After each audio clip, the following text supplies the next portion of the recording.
안녕하세요. 이지의 이지하게. 오늘은 한비자와 예수 법가에 대해서 좀 살펴보겠습니다. 먼저 한비자에 대해서 한번 볼게요. 한비자가 누구인가라고 했을 때 법가의 완성자이자 진나라의 기초가 된 것으로 알려져 있죠. 이름은 한비이고요. 한나라 출신입니다. 전국시대 말기 사람인데요. 이 사람은 순자한테 배웠습니다. 사람은 악하다고 하는 그 순자한테 배웠는데요. 그래서인지 사람은 이기적이라고 보았고요. 특징으로는 말이 어눌하면서 언변이 그냥 별로였어요. 저보다 더 어눌했었던 것 같아요. 그런데 이 사람이 글 하나는 기가 막히게 잘 썼습니다. 그래서 나중에 그 글을 진나라 왕이 보고 감동해서 초청했다라는 일화가 있죠. 어쨌든 이제 이 한비자가 외친 법치의 중심에는 법과 술과 세가 이렇게 세 가지가 있는데 기본적으로는 사람은 이기적이라고 보았어요. 말씀드렸다시피 그래서 믿지 않았습니다.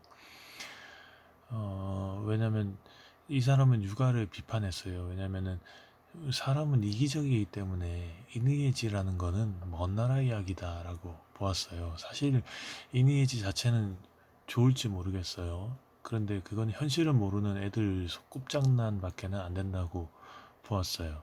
그리고 공자 같은 사람은 공자 같은 사람이나 이니에지를 하지 보통 사람에게는 불가능하다라고 보았거든요.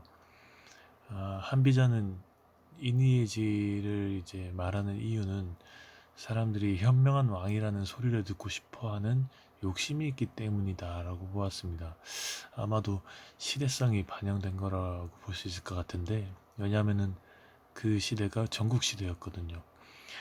너나 나나 다 자기 자신이 기준이 되어가지고 기준 없이 사람들을 대하니까 사람 마음은 계속 변하잖아요. 근데 그 자기가 기준이 돼가지고 사람을 대하다 보니까 공평하지가 않았죠. 누구는 잘못을 해도 처벌받지 않고 누구는 상대적으로 적게 잘못해도 큰 처벌을 받지 않았고 또 내가 바로 현명한 군주다라는 명분을 앞세워가지고 전쟁이나 일으키고 또 뒤에서는 간신들과 놀아나고 욕심이나 채우고 또 뒷돈이나 챙기면서 세상을 더 혼란하게 만드는 것을 보았기 때문이라고 말할 수 있을 것 같습니다. 한비자가 뭐라고 했냐면 현학편에 이렇게 말을 했습니다. 현명한 군주는 여러 사람들로부터 훌륭한 군주라는 칭송을 받고자 하는 욕심을 뒤로 미루고 당장의 나라를 바로잡고 백성들을 잘 다스릴 방법을 찾고자 하기 때문에 인의를 강조하지 않는다라고요.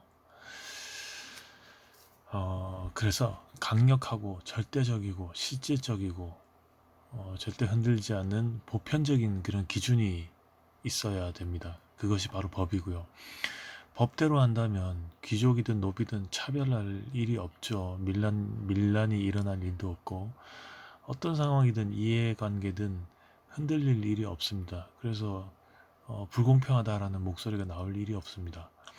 흔들림 없는 기준이 있으니까 내가 잘났다고 생각하거나 명분을 앞세워서 무엇인가 할 일도 없죠.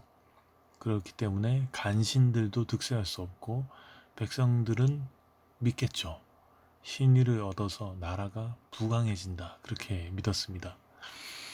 그런데 사실 이런 법과 사상은 한비자가 최초도 아니고 혼자만 해서 생각도 아니었어요. 이 한비자에게 영향을 준 사람이 있는데 제가 세 사람을 소개해 드릴게요. 먼저 첫 번째 이름은 상항입니다. 상항. 법을 말한 사람인데요. 위나라 출신이고 진나라에서 활동했습니다. 이 사람이 특별히 유명한 것은 거열형의 창시자이기 때문인데요. 상황은 또 유물론자이고 계급 고하 엄벌론자였습니다. 누구나 다 벌 받을 놈은 받아야 된다. 법이 기준이니까 당연하죠. 또 동양 최초로 노예제도의 부분적인 폐지를 주장한 사람입니다. 모든 생활 습관에 있어서 다 노예가 아니라 어떤 일부에 있어서는 좀 풀어주기도 하는 위나라 법가의 인물인 이회라는 사람의 영향을 받았고요. 부국강병을 목표로 여러 가지 변법들을 세웠습니다. 그 변법들이 좀 많은데 제가 한번 말씀드릴게요. 계획 경제를 했어요. 정부 주도를 해서 또 관료제를 실행했고 군공수작제, 공이 있으면 이제 상을 내리는 또 노동세금을 만들었고요. 그래서 노동력을 증대시켰고 부분적으로 노비 해방을 시켰고 낙후 지역을 또 개발하는 도시 개발을 시행했습니다. 그리고 상벌론을 내세웠고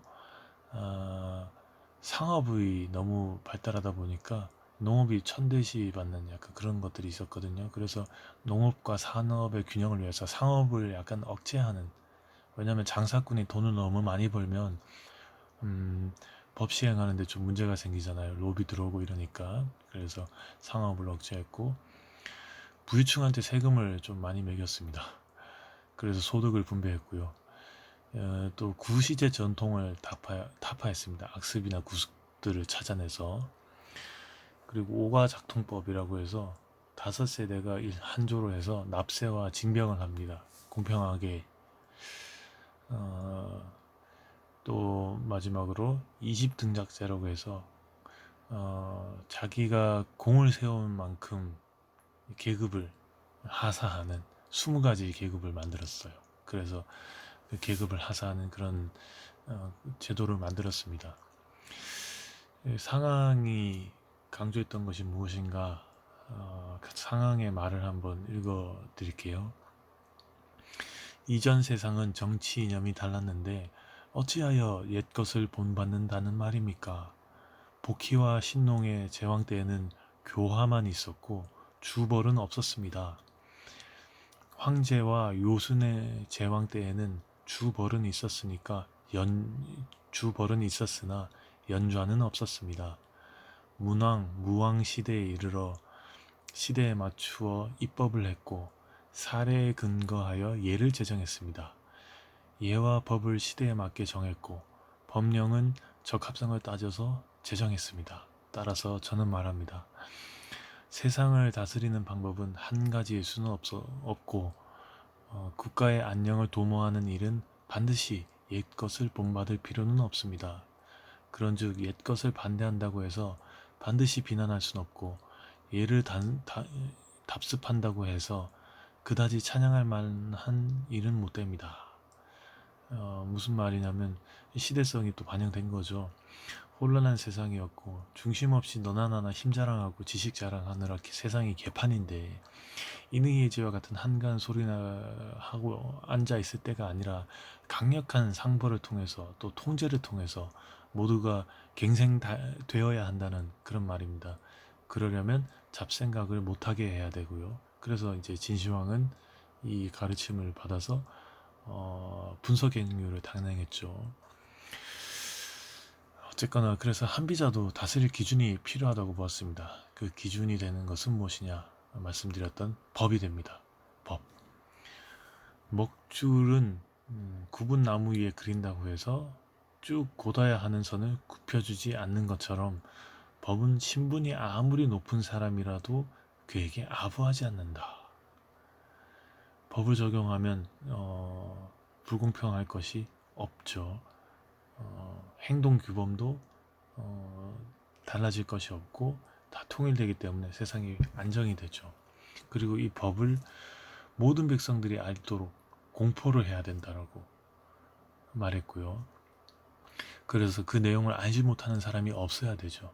누가 몰라서 법을 못 지킨다면은 그건 또 법치주의가 올바르게 실행될 수 없기 때문이겠죠.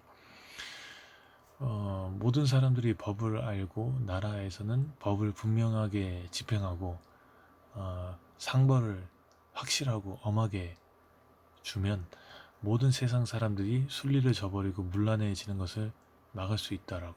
그래서 천하에 재앙이 없게 된다고, 인재가 없게 된다고 보았던 것이고요.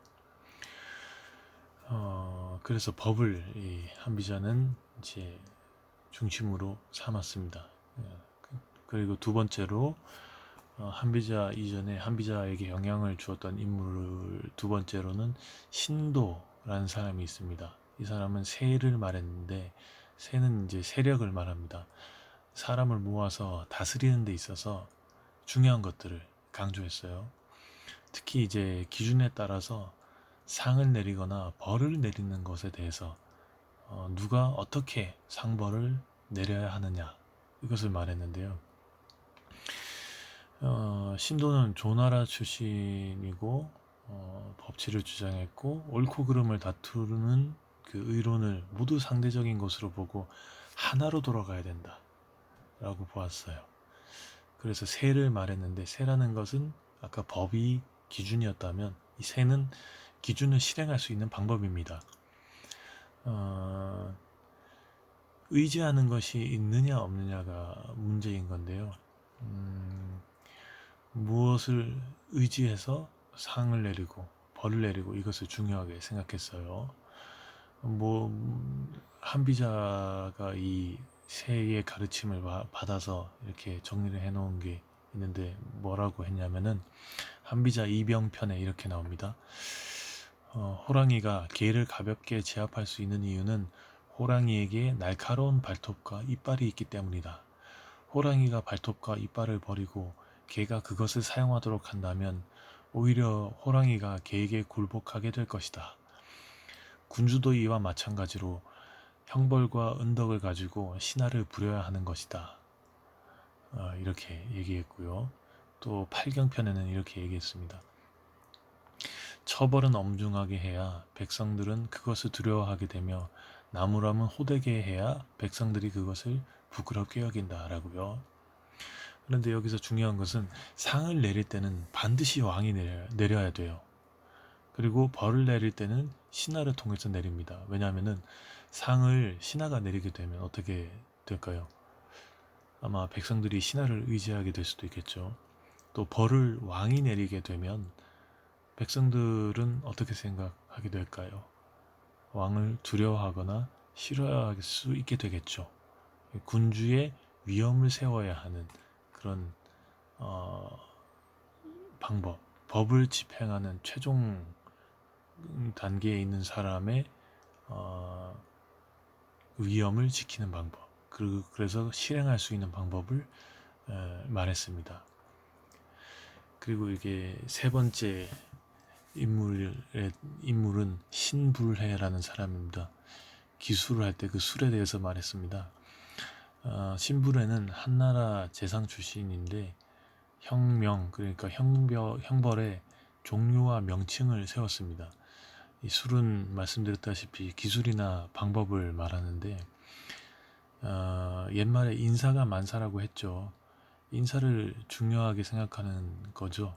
그리고 잘 다스리기 위해서 적재적소에 그 사람을 잘 배치하는 기술을 술이라고 합니다.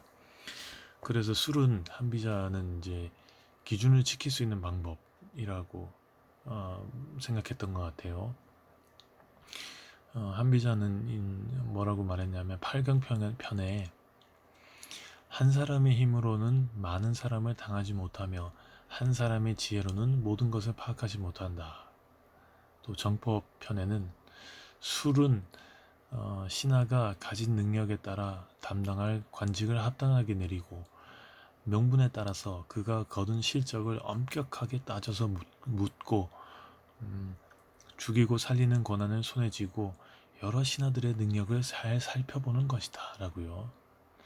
그리고 여기 유지하는 데 있어서 중요한 게 현명한 군주가 힘써야 할 일은 모든 사람에게 자신의 속마음을 털어놓지 말고 비밀을 유지하는 것이다 라고 했어요. 왜냐면은 왕이 다 모든 것을 알 수 없잖아요.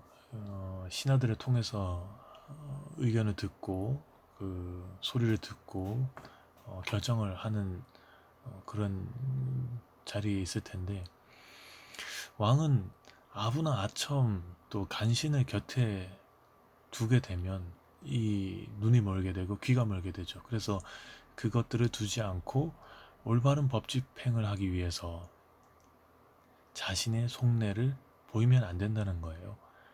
좌우지간 법대로 해야 되는 거예요. 그러면 신하들도 백성들도 법을 지키게 될 것이고, 그러면 세상은 혼란한 일이 없을 것이다 라고요. 자, 이렇게 상항의 법과 신불의 술 그리고 신도의 세를 종합해서 군주론을 펼쳤습니다. 이 법을 외쳤죠. 이 법은 강력한 기준이 되죠. 또 술을 어, 술은 그냥 마시는 술 말고요. 술은 적재적소에 사람을 임명해 놓는 것, 그리고 세는 이 뒷받침할 지지 세력 그리고 원동력을 말합니다. 왜 이렇게 강력한 법을 내세웠을까? 다시 말하자면 사람은 본성이 이기적이기 때문에. 한비자 식사편에는 이런 말을 해놓았어요. 임금과 신하는 서로 처한 입장이 다르다. 군주는 나라를 잘 다스려 자기 지위를 보존하기를 원하고, 신하는 일을 할 때 자기에게 유리하도록 계획하기 때문에 임금과 신하의 마음은 다를 수밖에 없다. 다시 말해서 군주는 자신의 이해를 따져 신하를 등용하고, 신하 역시 자신의 이해를 따져 보아서 군주를 섬기는 것이다. 그러므로 자신의 몸을 해치면서까지 나라의 이익을 도모하는 신하는 없으며, 나라의 이익을 해치면서까지 신하의 이익을 도모하는 군주는 없다. 그렇기에 이익을 위해서 자신의 몸을 희생하기까지는 않으니 신하는 몸바쳐 충성하려 하지는 않을 것이고, 군주는 나라를 제쳐두면서까지 신하만을 사랑할 수는 없다. 이렇듯 임금과 신하 사이에는 계산된 관계인 것이다. 임금과 신하도 그렇고 백성들도 똑같은 논리로 들어가죠. 본성이 자기밖에 모르는 이기적인, 자기의 이익을 위하는 이기적인 마음이기 때문에.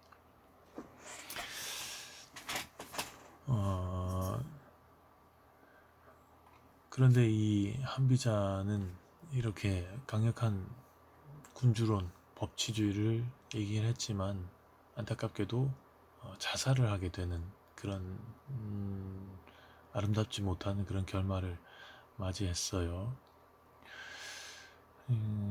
또 진나라도 법으로 세워져서 법치로 통치를 했지만 굉장히 짧은 역사를 가지고 있죠.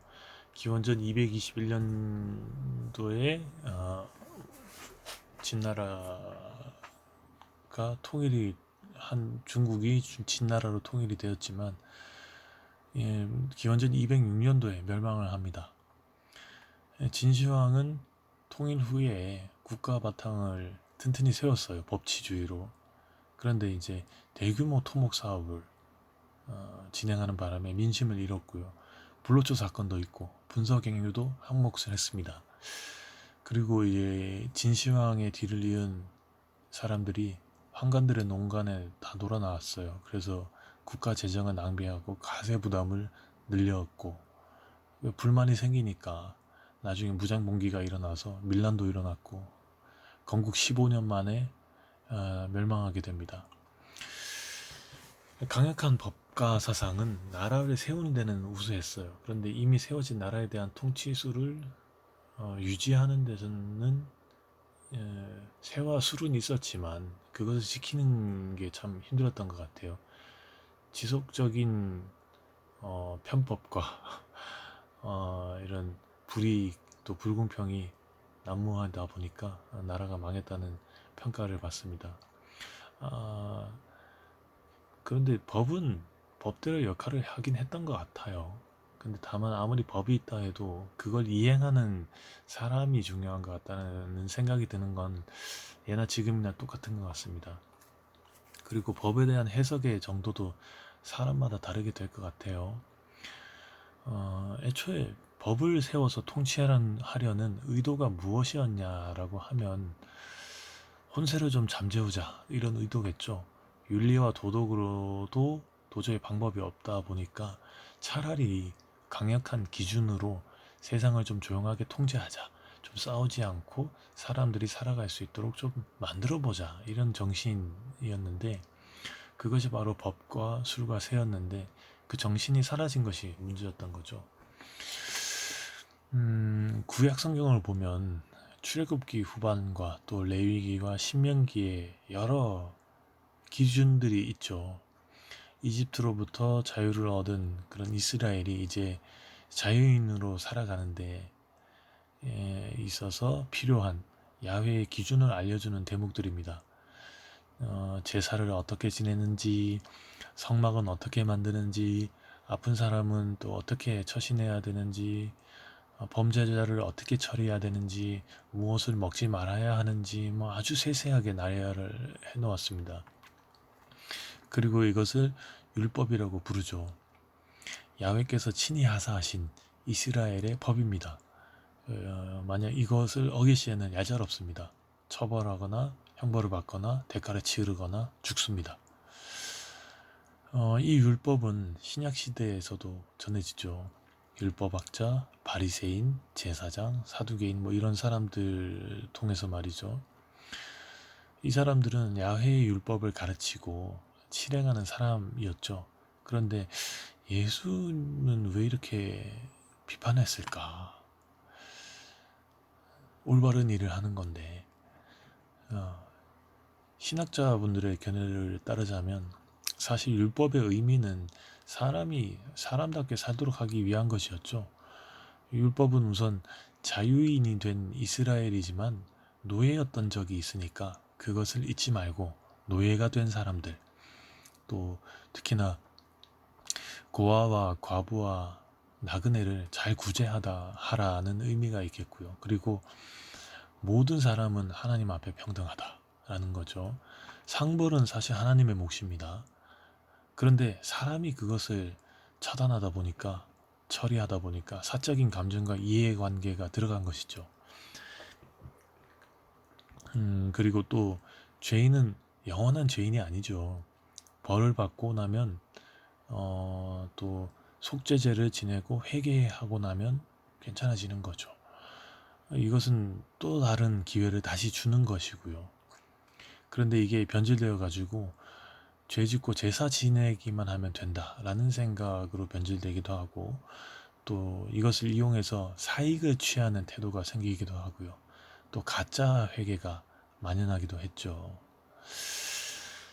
법가의 법치주의나 이스라엘 율법이나 그 본질에 있어서는 처벌을 통한 진정한 돌이킴을 이끌어내는 거죠. 그래서 사람이 바뀌고 세상이 바뀌기를 바랬던 것 같아요. 그런데 이게 변질되는 게 참 무서운 것 같습니다.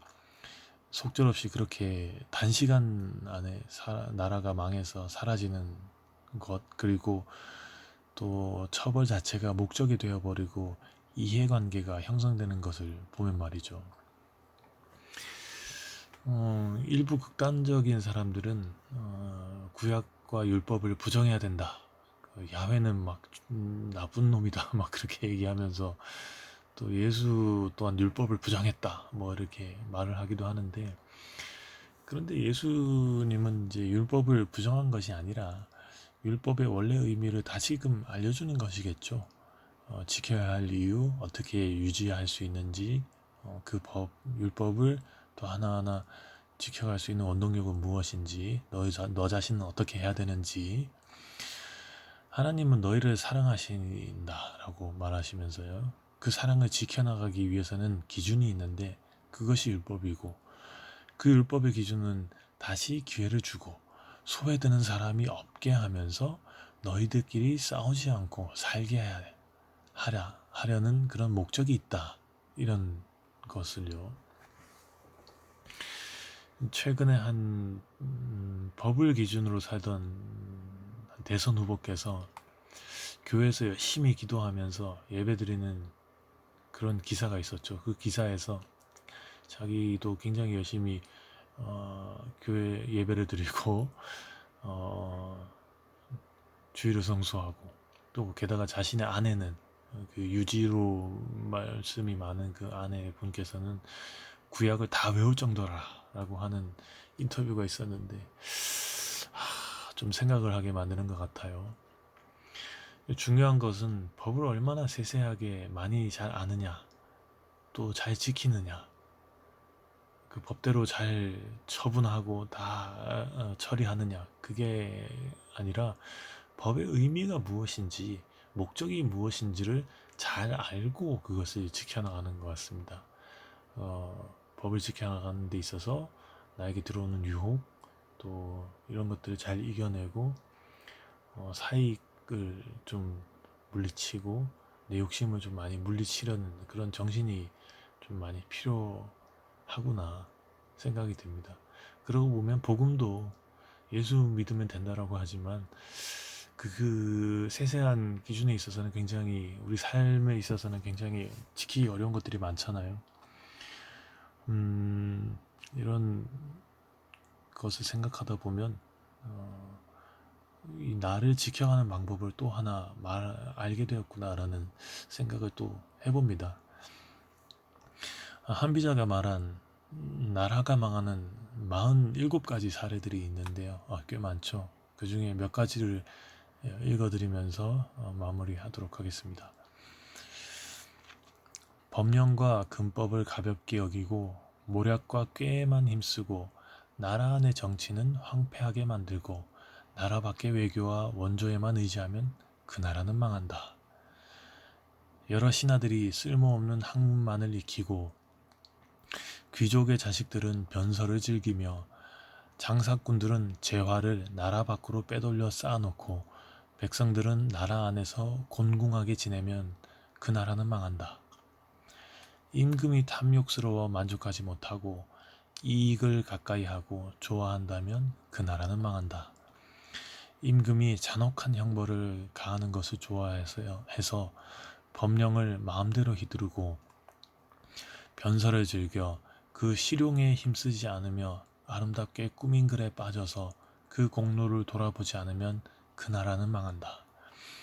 임금의 사람됨이 천박해서 속마음을 쉽게 들여다볼 수 있고 자신의 계획을 남에게 누설하기를 좋아해서 조금도 감추지 않고 여러 신하의 의견과 말을 쓸데없이 이리저리 옮기면 그 나라는 망한다.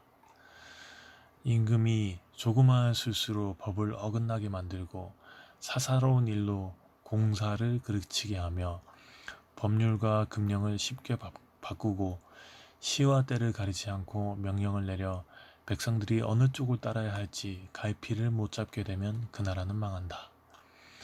임금이 쉽게 화를 내고 군사를 일으키는 일을 즐겨서 농사나 군사를 그르치면서 쉽사리 적국을 공격하면 그 나라는 망한다.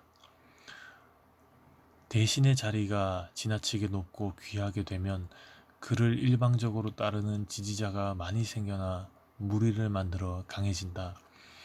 그들이 임금의 판단을 가로막고 나라의 권력을 제멋대로 행하면 그 나라는 망한다. 임금과 나라의 창고는 텅 비었는데 대신의 창고가 가득하고 조상 대대로 뿌리박고 사는 사람은 가난한 반면 다른 나라에서 옮겨와 임시로 사는 사람은 넉넉하고 평소 논밭을 갈다가 전쟁이 나면 목숨 걸고 나가 싸우는 선비는 곤궁한 반면 상공업에 종사하는 사람이 많은 이익을 얻는다면 그 나라는 곧 망한다. 임금이 말과 논리에 능숙한 반면 이치에는 어긋나고 마음은 지혜롭지만 술수에 익숙하지 않고 다재다능한 반면 법도에 따라 일을 다루지 못하면 그 나라는 망한다. 왕실의 사위나 자손들이 백성들과 함께 한 마을에 살면서 그 이웃 백성들에게 오만하게 굴고 폭력을 휘두른다면 그 나라는 망한다. 결국에는 백성을 책임지는 마음, 그 마음을 극도로 강조한 것이 법가인 것 같고요. 율법도 말씀드렸다시피 사람을 사랑하는 방법, 그 중에서 가장 기초되는 원초적인 그런 어떤 방법을 주는 것이 율법이 아닐까 합니다. 근데 그것을 지켜가는 것이 어렵구나. 잘 지켜나가야겠구나. 성경대로 말하자면 그 안에 사랑하는 마음이 있어야 되겠구나. 아끼는 마음이 있어야 되겠구나. 책임지는 마음이 있어야겠구나. 라는 생각을 좀 해보게 되는 것 같습니다. 아마 목숨까지 바치면서까지 사람을 사랑한 예수를 생각해보면 말이죠. 네, 들어주셔서 감사합니다.